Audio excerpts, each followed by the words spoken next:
Hello viewers, let's understand that why we celebrate World Ozone Day on 16th of September. Let's talk about that what is the history behind it.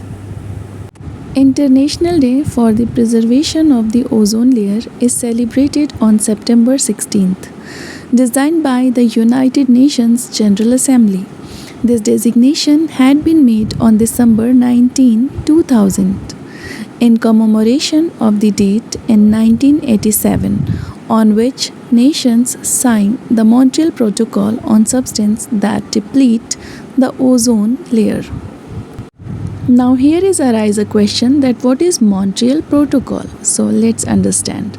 The Montreal Protocol finalized in 1987 is the global agreement to protect the stratospheric ozone layer by phasing out the production and consumption of ozone depleting substances.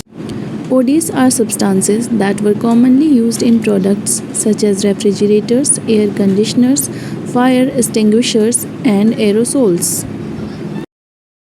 It was ratified by 20 states, came into effect on January 1989, and its location was Montreal.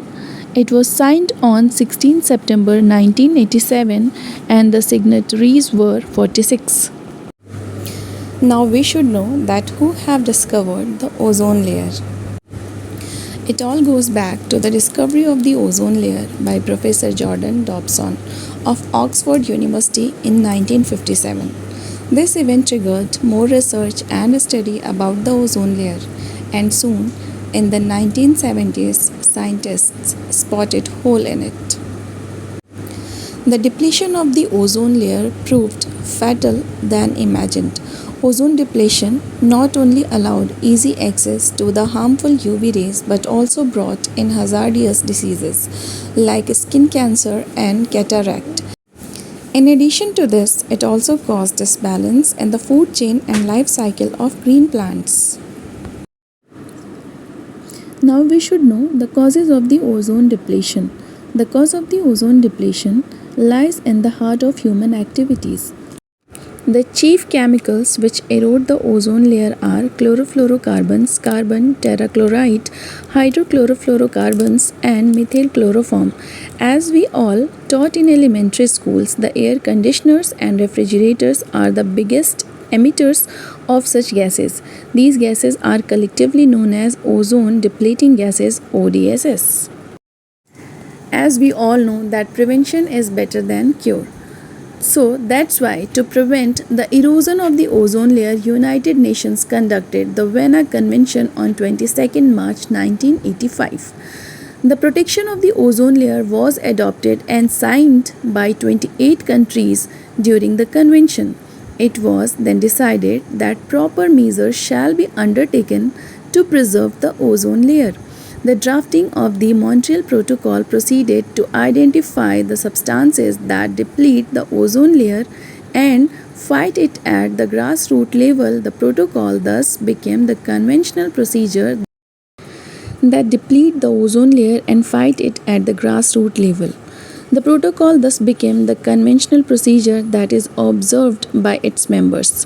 It encapsulates the principle of controlling the production and consumption of gases that deplete the ozone layer. This day is celebrated all across the globe by promoting the concept of protecting the ozone layer. Educationists in various institutions identify and preach the need to protect the friendly ozone layer.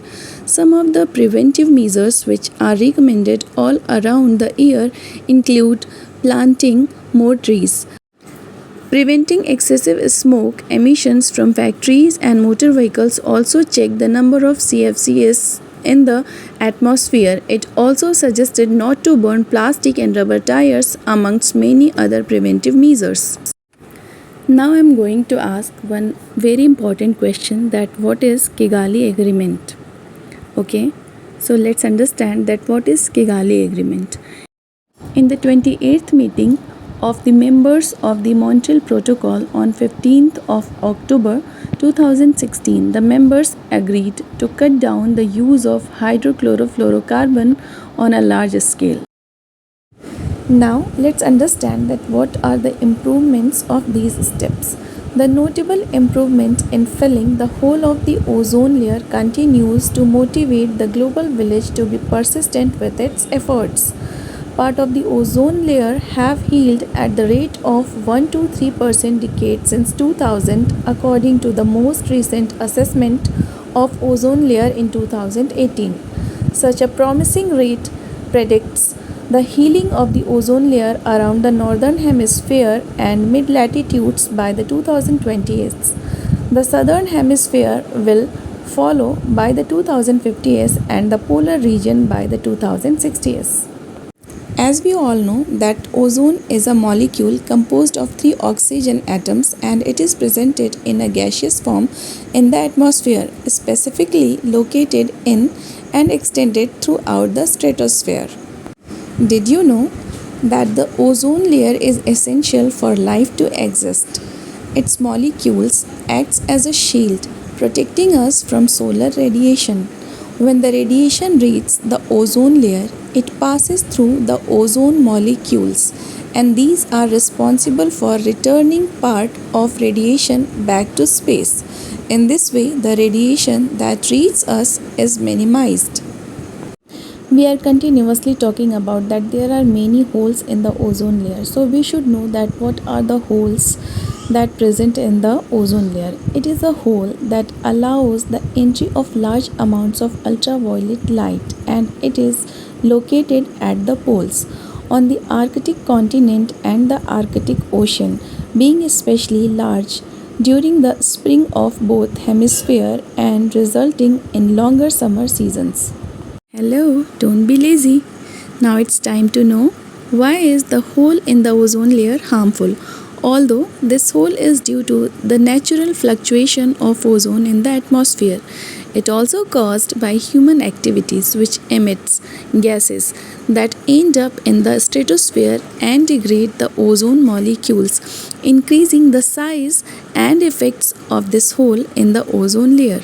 This is an environmental and health problem since the excess of solar radiation is a threat to any form of life.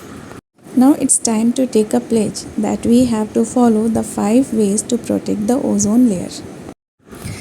Now I have a last question that how can we protect the ozone layer?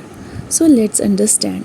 First, avoid the consumption of gases dangerous to the ozone layer. Number 2, minimize the uses of car. Number 3, do not use cleaning products that are harmful to the environment and to us. Number 4, buy local products. And number 5, maintain air conditioners. Thanks for watching my YouTube channel. If you like my channel, then please subscribe it, like it and share it with your friends.